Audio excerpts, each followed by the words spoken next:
I used to be absolutely terrified of, the jump scares and everything. Hello, Valentina Patruno here for CineMovie TV, and I'm here with Sophia Lillis. What a pleasure to be here with you. Welcome. Thank you. Welcome to Miami. Is this your first time in Miami? It is my first time. No in Miami, way! yeah. Were you looking to maybe see something or experience the beach, sand, the sun? I want to.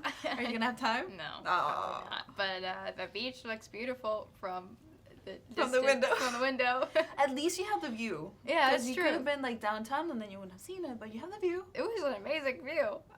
It made me feel kind of sad though, because it's like, oh, look at all this stuff that I can't see. You can sneak a little bit, at least 5 minutes, put your feet in the water, come back. Run and come back. We have time to talk about Hansel and Gretel. Gretel and Hansel. Yeah. I always want to say it the other way because it's the way I was brought up. I with used the to fable, do right? that until after a little while of this. I'm starting to say Gretel and Hansel instead. And it kind of is cool because you're Gretel, so Yeah. you go first. Tell me about this new twist to this movie. Grimm fairy tale, we all know Hansel and Gretel, but it doesn't really go into depth of the characters. I mean, you kind of know that, they're siblings, and then they go into the witch's house, and she eats children. And that's basically all you really know about it, but there's really a lot more to the story, and you get to see through Gretel's eyes kind of this whole experience, and it's also very beautifully shot. Thanks, Gallo, for doing that. And there's a lot of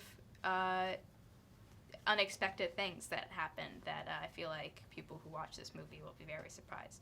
Definitely. Yeah. And for some reason, evil seems to find you. Like, who's scarier, would you say, the witch in Gretel and Hansel or Pennywise? You see, that's hard. If I had to choose between, if I had to pick go in a room with either Pennywise or the witch, I would say the witch.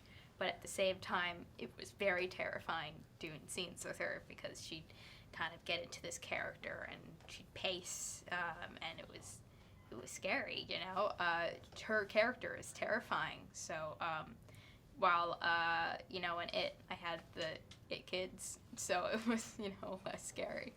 I can imagine. How do you watch scary movies? Do you have like one eye open, one eye covered? Do you look away? What is your style? I try to be as strong as possible, so I try to watch it both eyes open.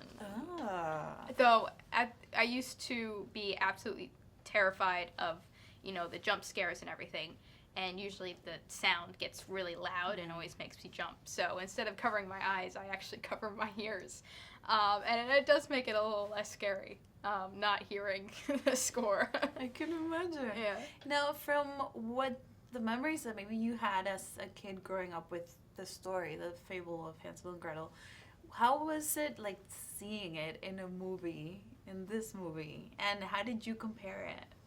I don't really remember much about the fairy tale. I remember reading it a few times, but this is way different. It of course it does kind of tell you the story about Gretel and Hansel, but it really tells you kind of this whole new story. You get to see Gretel growing up and becoming an adult, and seeing kind of actions that she takes, and seeing that she's fit for a bigger role than just finding a place to live and taking care of her brother. There's something bigger for her, and she doesn't realize it until she meets the witch. Now, its screenwriter said a third film in the franchise would happen or could happen. Would you like to reunite with the boys for another sequel? I would. If they're gonna do that, then I'm all here for it. Awesome. Thank you so much, Sophia. The best of luck, and you have to check this one out. It's really scary. Thank you so much.